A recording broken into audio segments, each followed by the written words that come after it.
Muy bien, ya estamos aquí, volvimos, estuvimos charlando, por supuesto, de cosas interesantes, porque él es una persona muy seria y el cual queríamos tenerla acá y queremos conocer un poquito de él, porque siempre está hablando de política, planteándose, buscándole la vuelta a la política, el cual siempre le digo no le vamos a encontrar, pero él le sigue buscando la vuelta. Ya creo que va más de 20 picos de años que tiene en el periodismo. Estamos hablando del señor Eduardo Ledesma, Pepe para los amigos. ¿Cómo estás, Eduardo? Muy buenas noches. Hola, Noelia, gracias por la invitación. Bueno, sí, queremos saber de vos, queremos saber quién es Eduardo. ¿Cómo que no? Sí, uno quiere saber quién es Eduardo. Has entrevistado a tantas personas, personalidades, personajes también vamos a decir. Sí. ¿Y quién es el periodista que entrevista? ¿De dónde viene? Bueno, yo soy esencialmente periodista, si nos tenemos que definir por la ocupación, digamos, ¿no?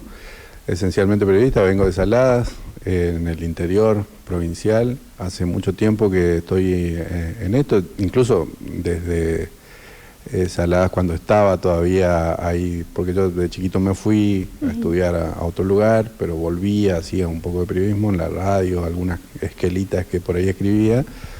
Y después sí, cuando vine a estudiar acá, en un año hermoso para venir en el 99, me dediqué de lleno primero a hacer periodismo en el Chaco, empecé a trabajar allá mientras estudiaba. ¿Y ahí cuál era tu búsqueda? ¿Cuál era tu búsqueda de la verdad? ¿O qué era sí, bueno, el dicho que te picó del periodismo? Es una pregunta importante esa, porque sí, el periodismo tal vez tiene que ver con algo, con una búsqueda, como decís vos, por ahí no sé si, sí, tal vez tiene que ver con la búsqueda de la verdad, no sé si tanto, pero sí es con, yo viví en contacto con mucha injusticia mucho tiempo y tal vez era por ahí, digamos, ¿no? Poder contar eso por lo menos, que no quede nomás, que no pase, que no se naturalicen ciertas cosas, como por ejemplo un problema estructural que nosotros tenemos que tiene que ver con la pobreza, ¿no? Es decir, y que muchas de las cuestiones que nosotros tenemos estructuralmente no es solamente, no se explica solo porque a nosotros nos queda cómodo decir que tal o cual persona es haragán o solo con un plan ya está, se conforma con un plan y no quiere trabajar. No explica la estructuralidad de la pobreza eso, porque en definitiva tampoco es que no toda la vida hubo planes y sin embargo sí hubo hace mucho tiempo esas cuestiones que están relacionadas con la pobreza y que tienen que ver con decisiones que se toman y que van marcando trayectorias, y en una provincia como la nuestra, que es una provincia periférica, de una región periférica de la Argentina, eso se nota y se nota mucho, y bueno, nosotros tenemos que, en el trabajo diario, digamos, uno trataba de ir mostrando eso, poder estructurar ese mensaje y mostrar ciertas realidades para poder, a ver si alguien toma nota y poder cambiar, ¿no? Esa realidad.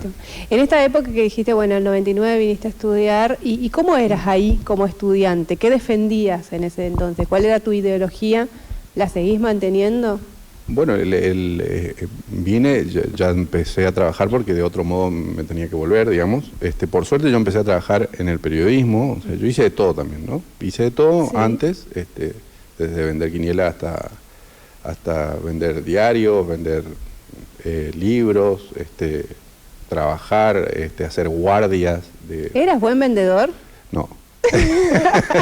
No, pero bueno, me alcanzaba como para poder, claro. Y después vine y empecé a trabajar porque de otro modo no me podía quedar, y bueno, y hacía periodismo primero policial, después hice periodismo deportivo y después hice periodismo político. En el 99 yo trabajaba en el Chaco y bueno, una de las cosas que teníamos que hacer es traer, porque el diario se imprimía acá, entonces nosotros traíamos unos dispositivos técnicos, unos zips, que eran como una especie de disquete de esa época, que bueno, se imprimía acá y después el diario iba en canoa, porque recordemos que el puente estuvo cortado mucho tiempo, y bueno, toda esa época, ¿no? Y después toda la época ya acá, del Chaco me vine a trabajar al diario Litoral, y en el Litoral hice como toda toda la carrera.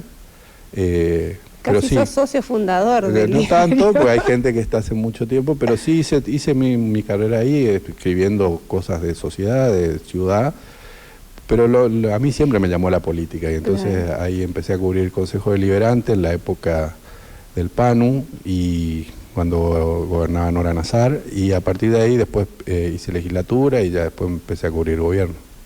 Y en ese momento cuando ingresaste ahí, ¿quiénes eran tus referentes? ¿O a quiénes consultabas más en el diario? En el Chaco teníamos como jefe a Rafael Fernández, que fue uno de los pilares iniciales, y en el diario Litoral, Luis Sosa y Billy Zampa, que eran los dos pilares que teníamos en el diario, y que fueron mis maestros.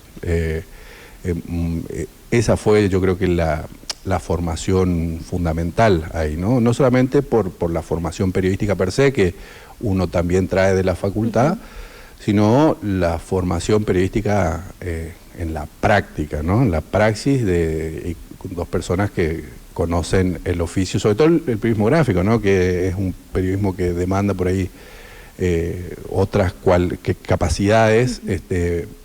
Bueno, ellos son dos referentes del oficio en la provincia de Corrientes, y en ese momento eran los responsables del diario, y bueno, fue la escuela. El diario Litoral es una escuela. Exacto, sí, la verdad que sí, tiene buenos sus años. Nosotros coexistimos con genios del periodismo correntino, Helmi, que fue editor general de Clarín, con Chaque Mauriño, que no hay hoy quien lo reemplace, murió Chaque y no hay quien reemplace, porque a Chaque se lo conoce por sus dibujos, por su humor muy, muy filoso, muy fino, humor champán, digamos, pero además era un sabio, Chaque. Y él iba todas las tardes a la redacción y, bueno, compartía con nosotros ahí una cantidad de cosas que, bueno, no estaban, esas cosas no aparecían en los dibujos, ¿no? Exactamente, y más allá de esto es lo que decimos, ¿no? En su momento uno estudiaba y era para ser alguien, y ahora, con toda la virtualidad y toda la comodidad que tienen nuestros hijos, porque vamos a decirlo así, ya no tienen como la misma visión, porque antes luchabas porque querías ser alguien, escuchabas a todas estas personas sabias, como decías, que tenían historia, que te contaban historias, cuentos, y teníamos como otra realidad, muy diferente al de ahora. Sí, pero yo creo que son diferencias nomás. Me parece que hay... ¿Vos decís que hay gente que aún mantiene esa esencia? Sí, yo creo que sí, porque está determinado por otras cuestiones, me parece. Se vive de otra manera, pero la búsqueda es inherente al hombre, al ser humano, digamos, al hombre, a la mujer, o como se defina, digamos, pero es inherente al ser humano, y por lo tanto me parece que por ahí es distinto a lo que nosotros entendíamos.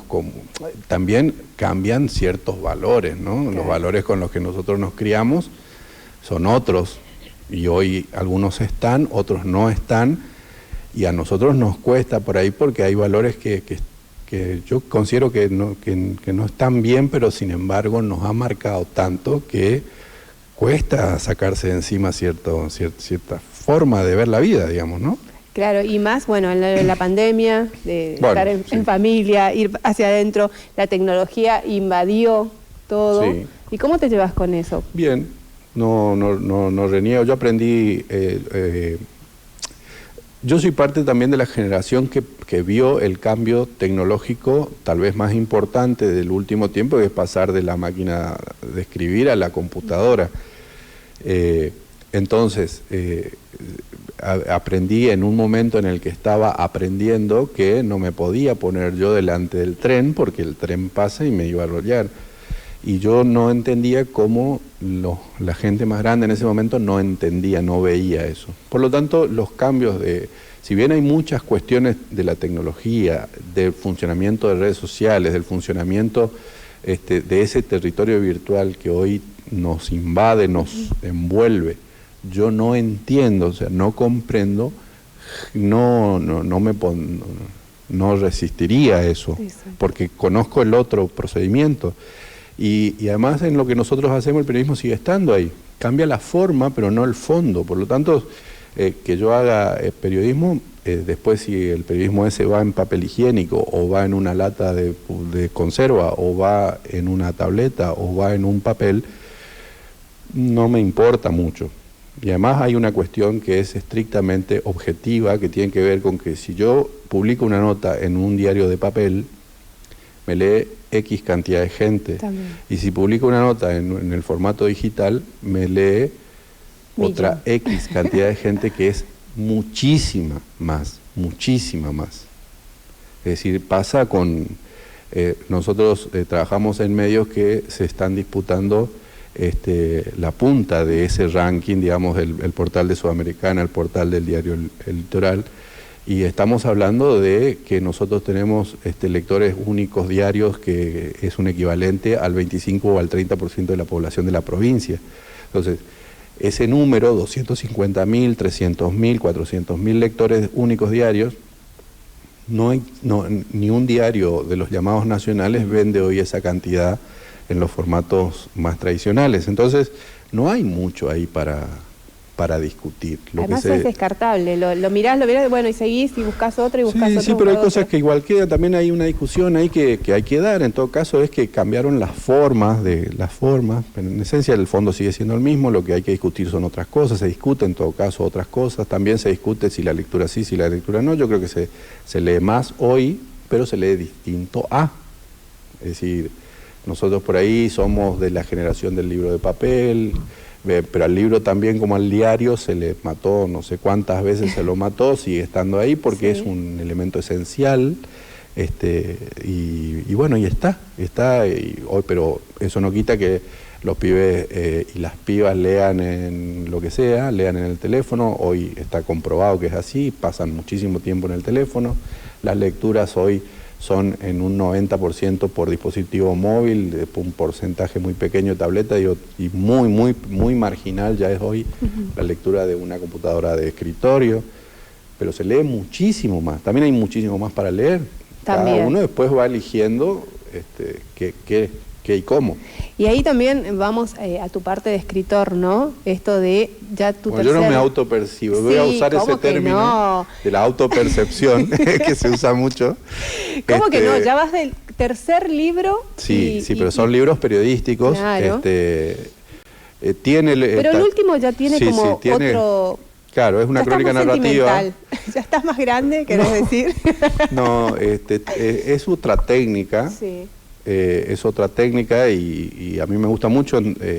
Ahora estoy como probando ese recurso, que es la técnica narrativa en la crónica periodística. Es decir, es periodismo, nada más que el cuento que te cuento tienen herramientas de la literatura para que no sea solo una cantidad de datos y que no sea árido para la lectura, pero no...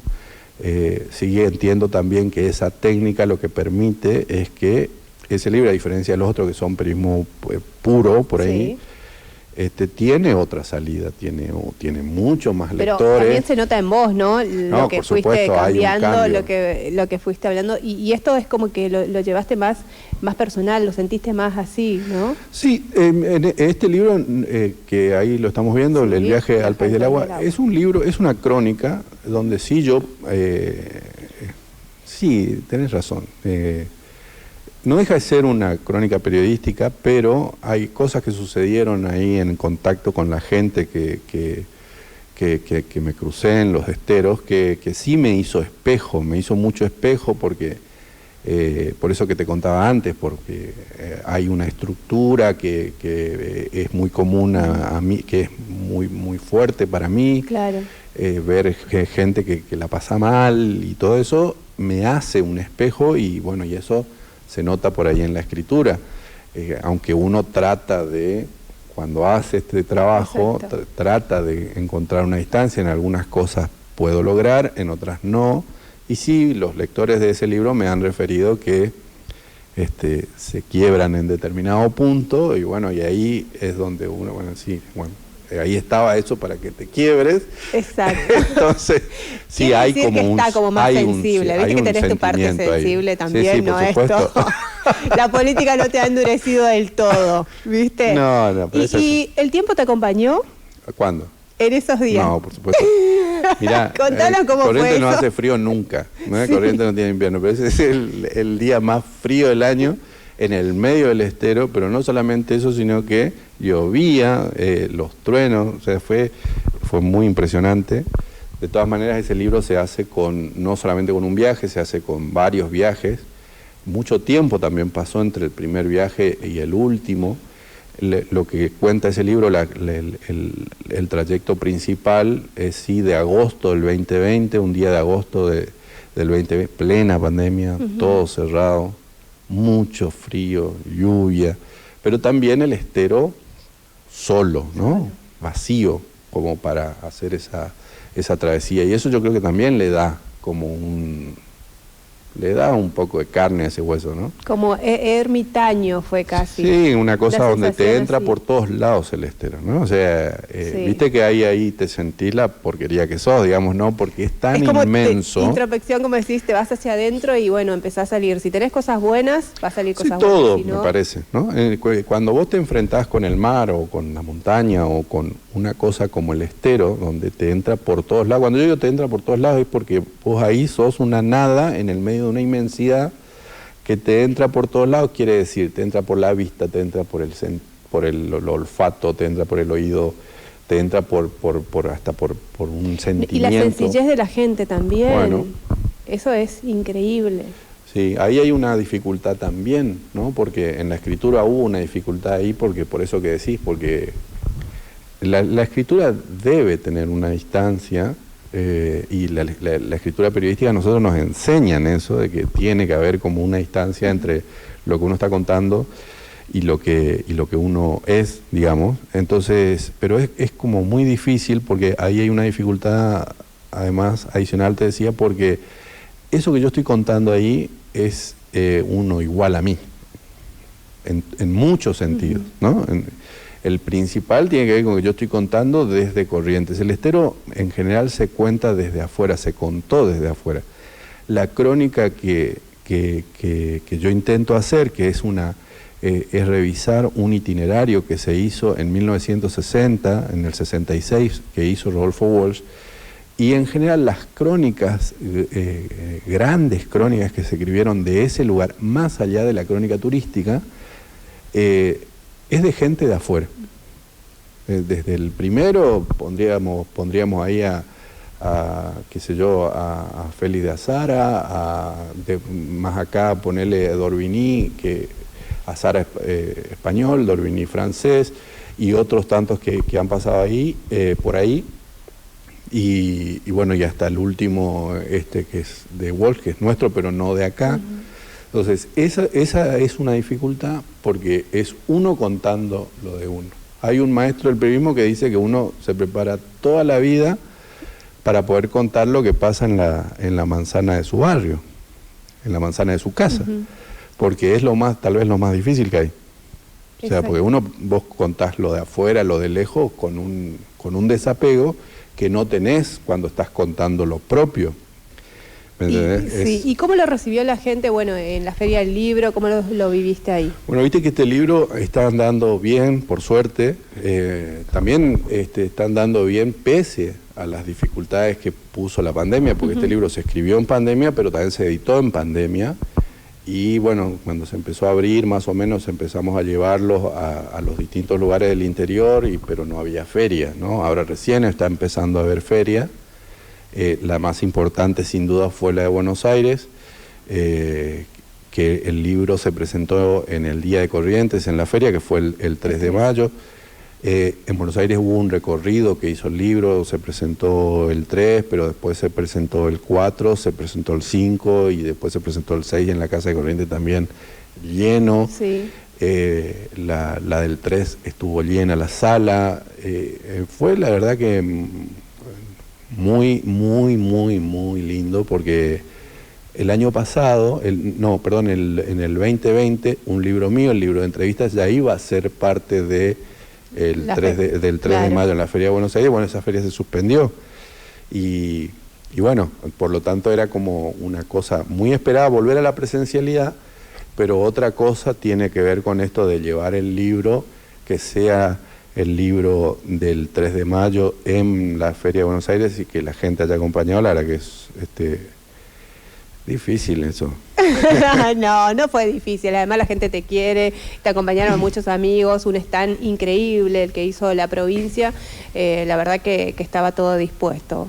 Sí, no, pero digo difícil en el sentido de que después hay que seguir, hay que empardar y hay que... Creo que te vas a ir más sensible todavía. ¿A qué vamos a ir? Vamos a buscar el lado bueno de Eduardo Ledesma. Pero yo soy bueno, el tema es que no se nota. Bueno, Eduardo, la verdad que es un placer compartir con vos, charlar también y bueno, verte de otra manera, ¿no? Presentando este libro también que te hace ver de otra manera. Sí, por ahí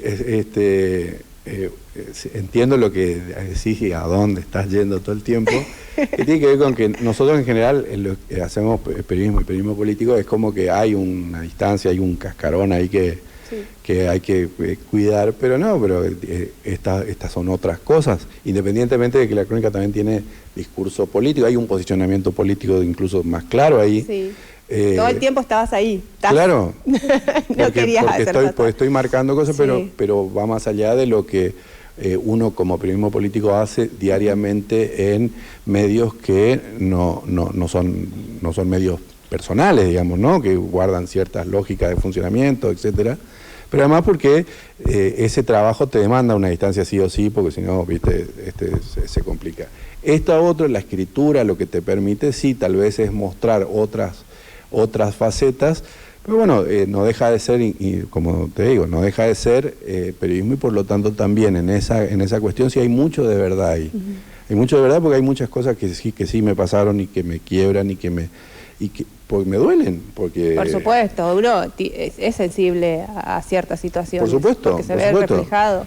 Pero bueno, pero por ahí uno dice, bueno, escribe poesía o escribe literatura y ahí puede, porque es ficción, ponerle, viste que detrás de la ficción como que aparece la versión más verdadera, ponerle claro. Bueno, en este caso ocurre eso, pero desde un formato que no abandona la cuestión periodística. Por eso que por ahí yo, escritor, sí, bueno, pero no tanto.